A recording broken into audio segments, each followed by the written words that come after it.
I asked my brother, I said, what are your plans? How are you and Kate getting up there?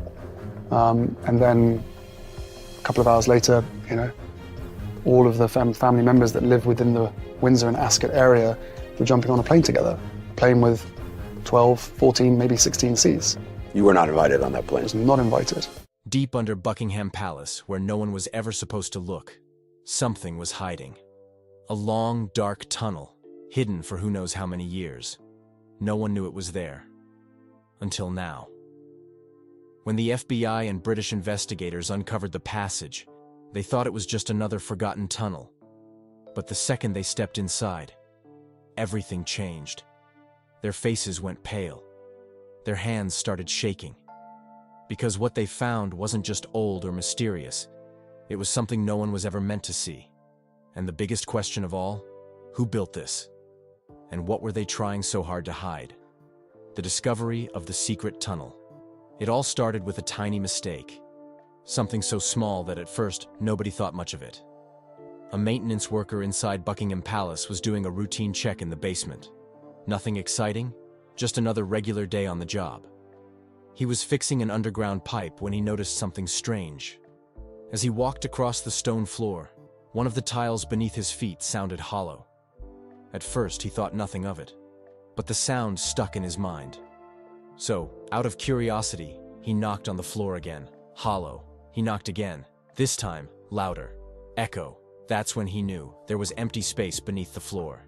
He reported it to Palace security, thinking it might be a structural problem. Maybe an old storage room.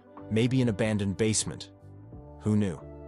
But what happened next changed everything.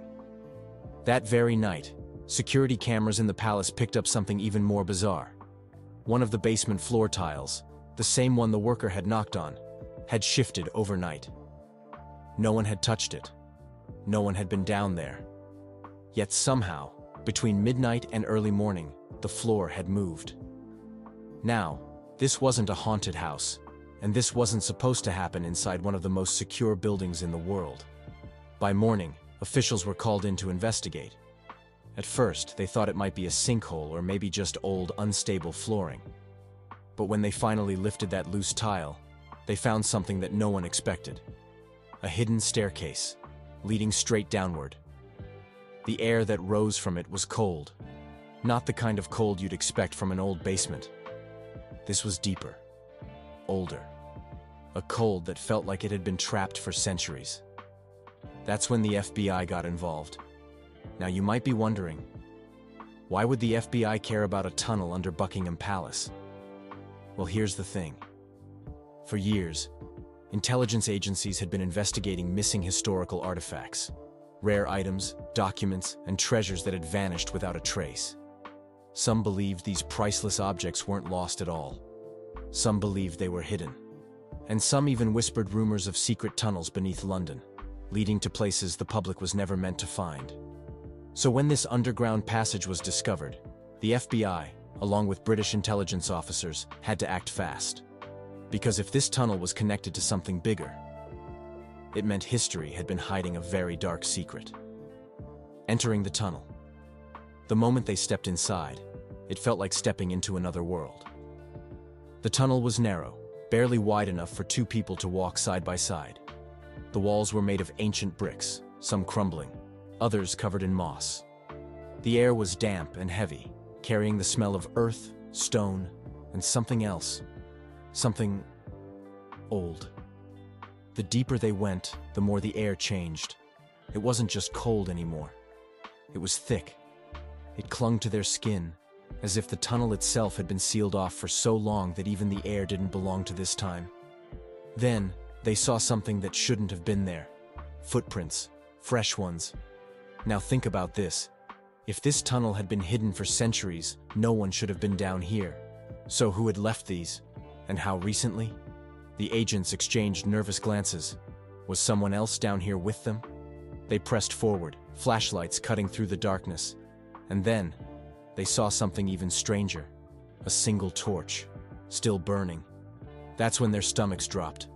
If the tunnel had been abandoned for hundreds of years, then that flame shouldn't exist. Someone had lit it recently. But who? And where were they now? They pushed deeper. The tunnel stretched farther than they expected.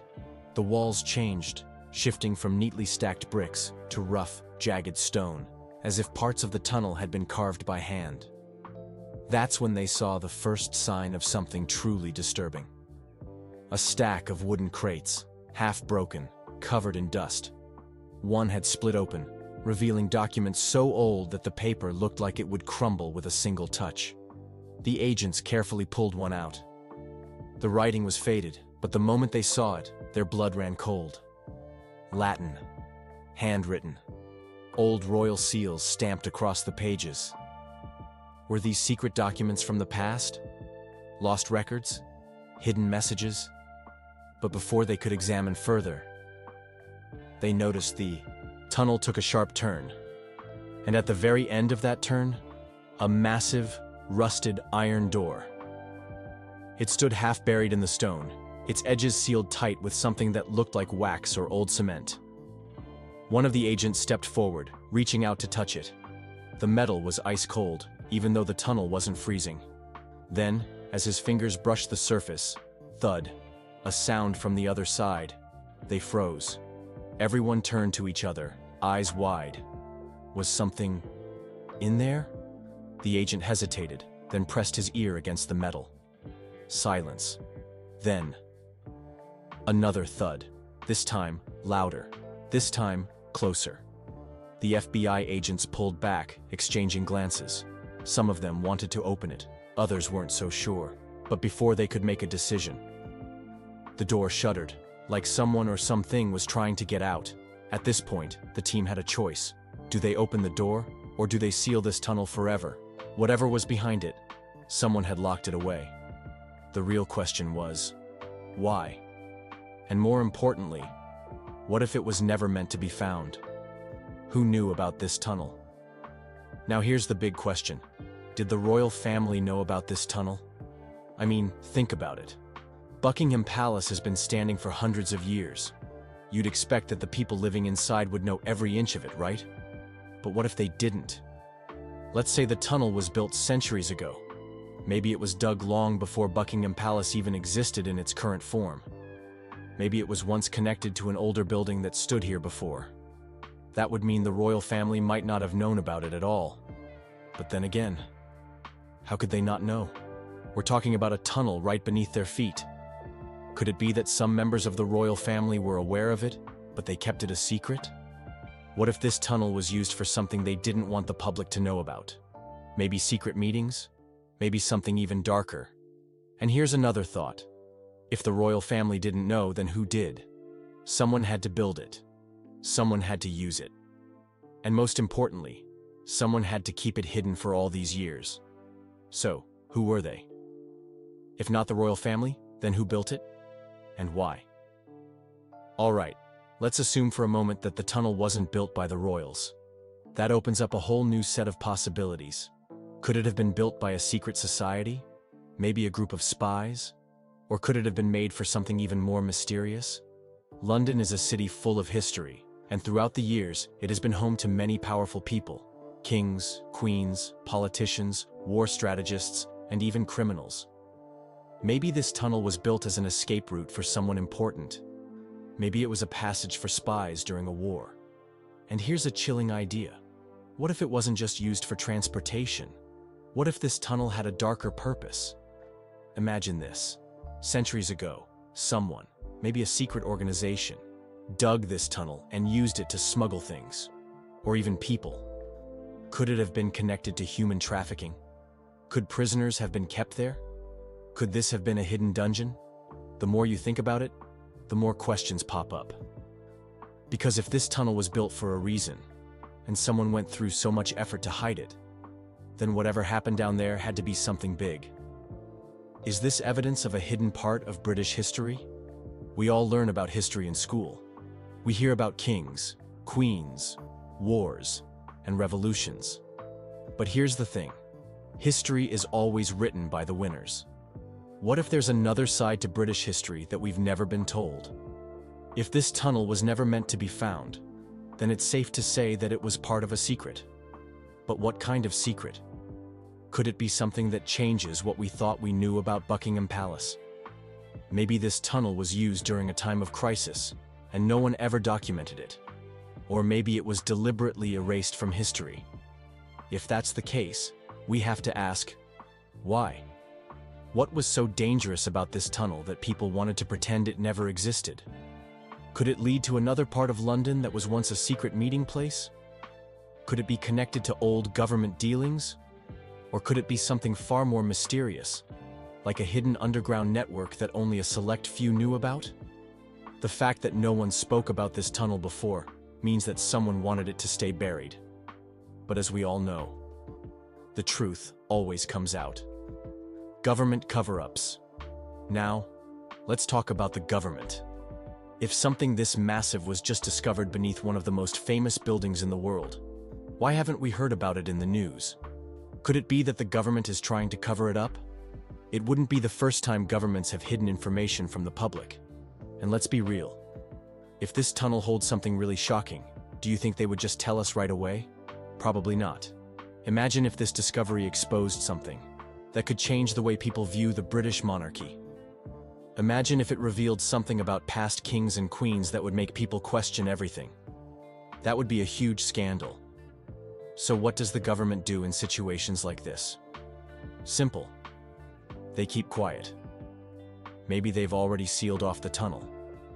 Maybe they're investigating in secret. Or maybe they've known about this tunnel for years but didn't want the public to find out. But here's the real question.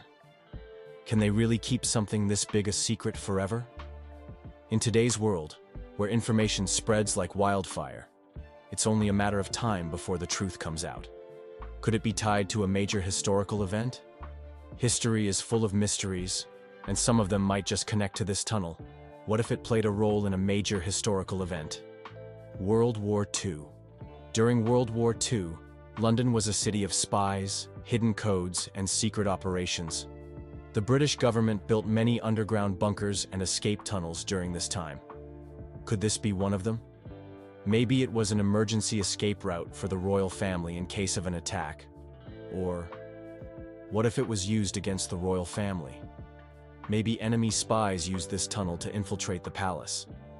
Maybe someone important went missing through this tunnel, and that's why it was covered up. The Cold War. During the Cold War, intelligence agencies like MI6 and the CIA were involved in all kinds of secret activities. Could this tunnel have been a meeting place for spies? Maybe a place where classified documents were exchanged? Maybe even a place where someone was silenced forever? Ancient royal scandals. The British monarchy has seen its fair share of scandals over the centuries.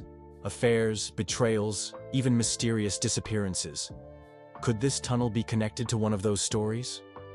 Maybe a secret lover of a king or queen used this tunnel to sneak in and out. Maybe a missing servant was hidden here. Or maybe someone was imprisoned down there and never made it out. There are so many possibilities, and each one is more terrifying than the last. How does this change what we know about Buckingham Palace? Let's be honest. When we think of Buckingham Palace, we think of royalty, luxury, and tradition. But this discovery proves that there's another side to this place, one that has been kept in the shadows. If this tunnel really is as old as it seems, then what else is hidden beneath Buckingham Palace? Could there be more tunnels? More secret rooms? Could there be an entire underground world that we've never even imagined? And if the people in power have been keeping this a secret for so long, what else are they hiding? This discovery doesn't just change what we know about Buckingham Palace, it changes what we know about history itself. Because if a tunnel like this can stay hidden for centuries, then what other secrets are still buried beneath our feet? Are secret tunnels under Buckingham Palace real? London is an old city with a deep, complicated history. Beneath its streets, there's another world. Hidden tunnels, forgotten passageways, and underground chambers that most people don't even know exist. Some of these tunnels are hundreds of years old. Others were built in secret and never officially recorded. One of the most famous underground places is the Tower of London, which has tunnels that date back to medieval times. These tunnels were used for escape, for moving prisoners, and even for smuggling goods. Some say they were also used for something much darker. secret executions that history tried to erase. Then there's Whitehall, the center of the British government. It has underground bunkers and secret passages built during World War II. Winston Churchill himself used these hidden tunnels to move around safely while bombs fell over London. And let's not forget Windsor Castle, one of the royal family's favorite homes. It has tunnels leading in and out of the castle, which some say were used by kings and queens as escape routes during dangerous times. There are even rumors that some of these tunnels connect directly to Buckingham Palace. Now here's the big question. If these secret tunnels exist in other royal buildings, why wouldn't Buckingham Palace have them too? In fact, there are stories about a tunnel leading from Buckingham Palace all the way to Whitehall. Some even believe there's an entrance hidden inside a well-known London pub called the Red Lion. The idea is that if the royal family or government officials ever needed to escape quickly, they could take the tunnel instead of going through the streets. But what if these tunnels weren't just used for escape? What if they were used for something else? Whenever we hear about secret tunnels, we usually think of exciting things. Hidden treasures, spies sneaking through the night, or daring prison escapes. But tunnels can also hide dark secrets. And the one under Buckingham Palace? It might have been used for something no one was supposed to see. Think about it. Why would such a tunnel exist? If it was just for escape, why keep it a secret for so long? There must be another reason. One that the public was never meant to find out. One chilling theory is that the tunnel was used to smuggle people, but not in the way you might think. There have been whispers, rumors, and old stories suggesting that tunnels like this could have been used to move prisoners, spies, or even enemies of the crown without anyone knowing. Imagine being taken into the palace and never being seen again. Could this tunnel be connected to something like that? And then there's another theory, one that's even more disturbing. Some people believe that certain underground tunnels in London were used for secret meetings, rituals, or activities that had to stay hidden from the public eye. These stories have never been proven, but history is full of things that were once dismissed as crazy theories, only to be revealed as true years later. So what was this tunnel actually for? Was it a simple escape route, a smuggling passage, or something much, much darker? Possible theories behind the tunnel. There are a few possible explanations for why this tunnel exists. Some make perfect sense. Others, not so much. But they all lead to one big mystery. Why was it kept hidden for so long? Was it built as an escape route? The most logical reason for a tunnel under Buckingham Palace would be to help the royal family escape if they were ever in danger. Think about it. If an enemy army invaded London, or if a revolution started, the king or queen couldn't just walk out the front door. They would need a way to leave without anyone noticing. History has plenty of examples of rulers using secret tunnels to escape. In France, King Louis XVI and Marie Antoinette tried to flee during the French Revolution. But they didn't have a hidden passage, so they were caught and executed. Maybe the British monarchy learned from that mistake and made sure they had a way out, just in case. But here's where things get strange. If this tunnel was really for escape, wouldn't it be common knowledge by now? Wouldn't it be recorded somewhere in history? Yet, no official records mention it. So either it was built in complete secrecy, or it wasn't meant for escaping at all. Was it used for smuggling? Smuggling is another strong possibility. Throughout history, tunnels have been used to move illegal goods, weapons, or even people without detection. Imagine this. Long ago, before modern security systems, Buckingham Palace was receiving something or someone that couldn't be seen by the public.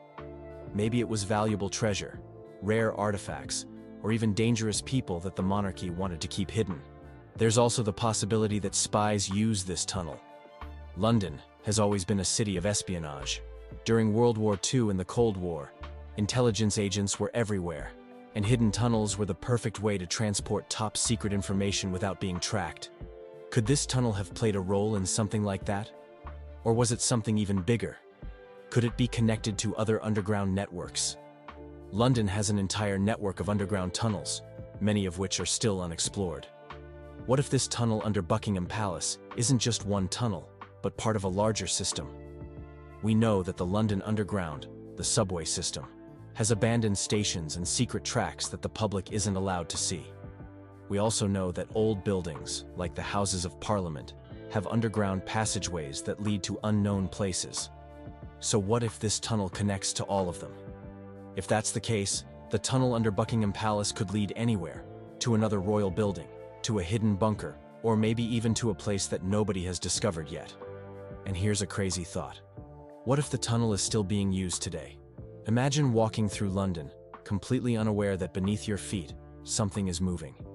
Something hidden. Something secret. Maybe that's why the FBI got involved. Maybe they didn't just find a tunnel. Maybe they found something inside it. Something that wasn't supposed to be found. But what do you think? Was this tunnel an escape route? A hidden prison? Or something even darker?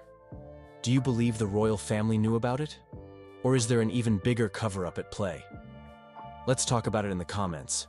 I want to hear your theories. And if you enjoyed this deep dive into one of history's most mysterious discoveries, don't forget to hit that like button and subscribe. There's so much more to uncover. At the moment, that Diana, Princess of Wales, has in fact been killed in that car accident. For over 2 decades, the story of Princess Diana's final hours has been told and retold, capturing the imaginations of millions around the world. From official crash investigations to endless tabloid reports, it seemed we knew every grim detail.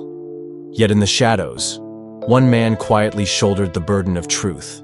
Her bodyguard during her last summer of freedom, a figure tasked with keeping Diana safe, until the exact moment he could not. A secret romance. Princess Diana's life story has always been a mix of fairy tale magic and grim reality.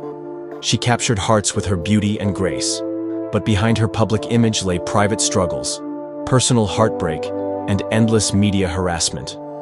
In 1997, she embarked on a bold new chapter when she got involved with film producer Dodi Fayed, a man whose glamour seemed to match her own desire for romance and excitement.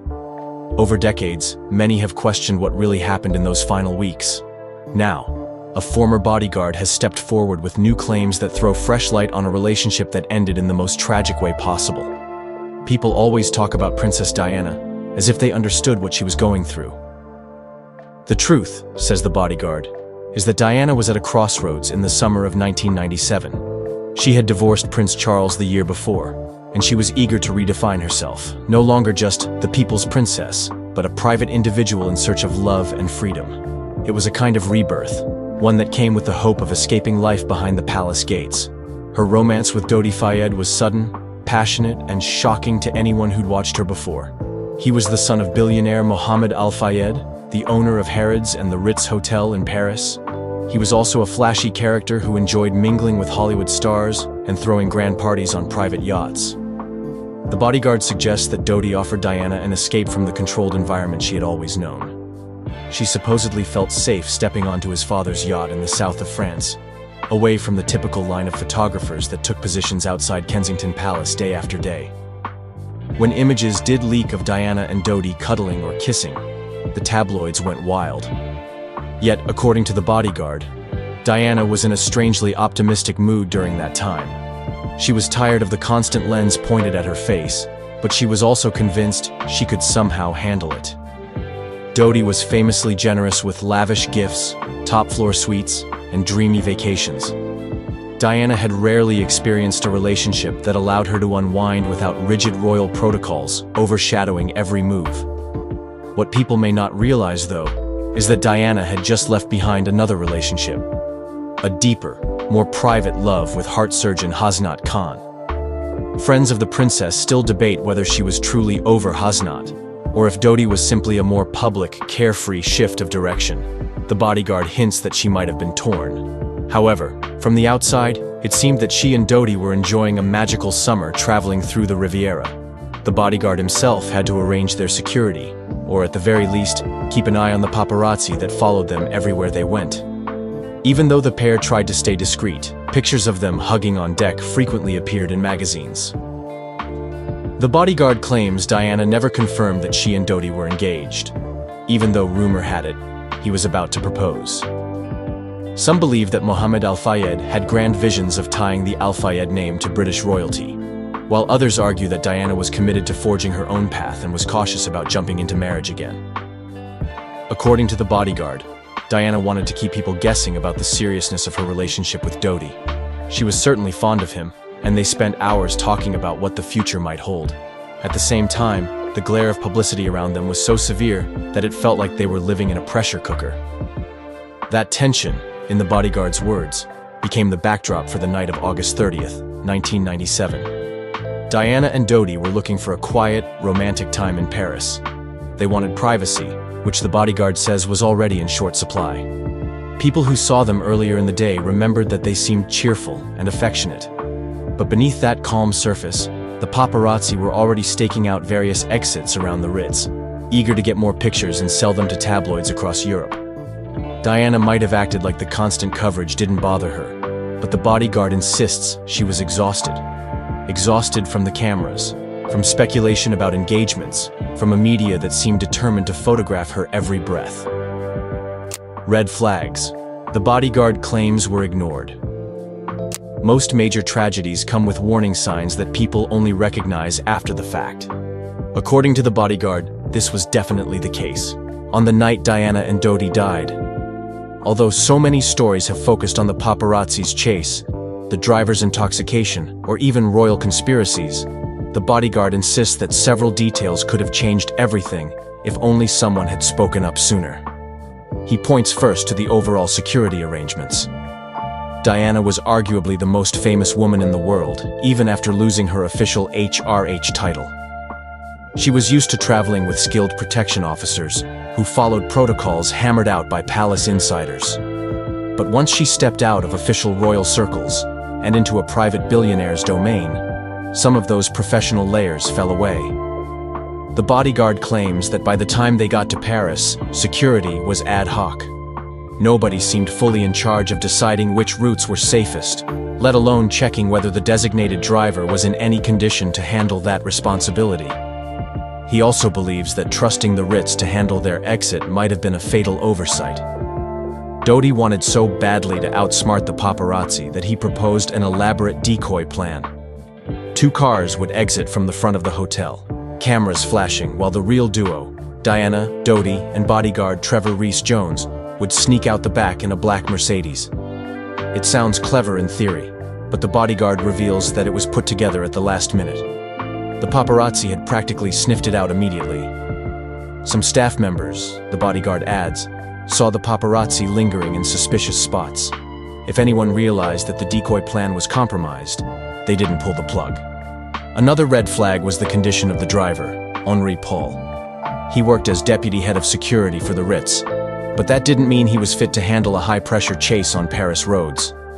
Subsequent toxicology reports indicated that he had been drinking. Some say people noticed he smelled of alcohol. Others claimed he seemed calm. The bodyguard is adamant that a formal check or a backup plan should have been triggered the moment there was doubt. Instead, Dodi and Diana, under pressure, in a rush, apparently chose to trust him because they were desperate for a quick escape.